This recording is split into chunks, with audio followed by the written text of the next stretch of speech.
माझ्यापाशी मारुती बोलेनो आहे, खूप जास्त सेल झालेली गाडी. तर ही ज्यावेळेस माझ्याकडे आली होती त्यावेळेस आमच्या कलर कॉम्बिनेशन काय करायचं, कारण जसं मारुती तुम्हाला माहिती की मारुतीमध्ये इंटिरियर तेवढं खास काही नसतं. त्या इंटिरियरला आम्हाला काही वेगळं रूप आणायचंय, तर त्यासाठी खूप काही कष्ट घ्यावे लागतात. आणि मग ज्यावेळेस एकदा डिसाईड होते की ठीक आहे हे कॉम्बिनेशन चांगलं दिसेल, त्याच्यानंतर ज्यावेळेस आम्ही विचार करतो हे चांगलं दिसल्यानंतर आम्हाला ते ज्यावेळेस प्रत्यक्षात येतं त्यावेळेस आम्हाला कळते की हा आता हे चांगलं झालं. बऱ्याच वेळा असं होतं की आपण काही अजम्पशन करतो की हे चांगलं दिसेल, ते चांगलं दिसत त्यावेळेस आम्हाला ती परत थीम चेंज करावी लागते. पण यामध्ये पहिल्याच ट्राय मध्ये हे जे कलर कॉम्बिनेशन आहे परफेक्ट झालेलं आहे. तुम्हाला मी आतमध्ये दाखवतो आम्ही काय काय केलेलं आहे. त्यामध्ये तुम्ही पाहताल वाईन कलर आणि बेज कलर मध्ये हे जे कॉम्बिनेशन आम्ही बसवलेलं आहे. पूर्ण गाडी जसं मी तुम्हाला सांगितलं की मारुतीमध्ये खूप कमी आम्हाला स्कोप असतो, कारण पाहताय तुम्ही की इंटिरियर मध्ये जास्त काही चेंजेस नाहीयेत. एक साधारण असं एक डिझाईन आहे याचं. सो ह्या गाडीमध्ये आम्ही तुम्ही बघताल डॅशबोर्ड आम्ही वाईन कलर मध्ये केलं, वाईन आणि बीच कलर मध्ये कॉम्बिनेशन मध्ये केलेलं आहे. एसी वेंट बघताल इथं व्हाईट हायड्रोग्राफी केलेली आहे. त्याच्यानंतर ह्या गाडीमध्ये 6 इंची टेप बसवलेला आहे की ज्याचे जी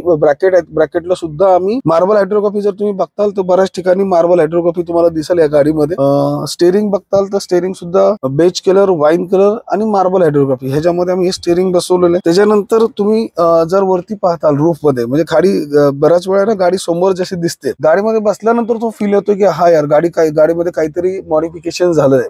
तर तुम्ही पाहताल रूफ मध्ये आपण डायमंड कट्स मध्ये रूफ बसवलेला आहे, परफेक्टली बसलेला आहे.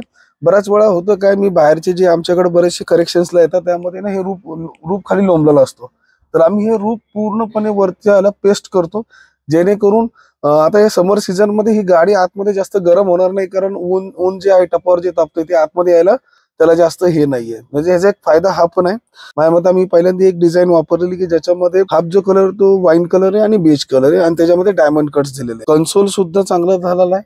इव्हन म्हणजे तुम्ही पूर्ण गाडी बघताल तर ही गाडी म्हणजे मारुती बोलेनो आहे ही ओळखणं सुद्धा मुश्किल झालेलं आहे.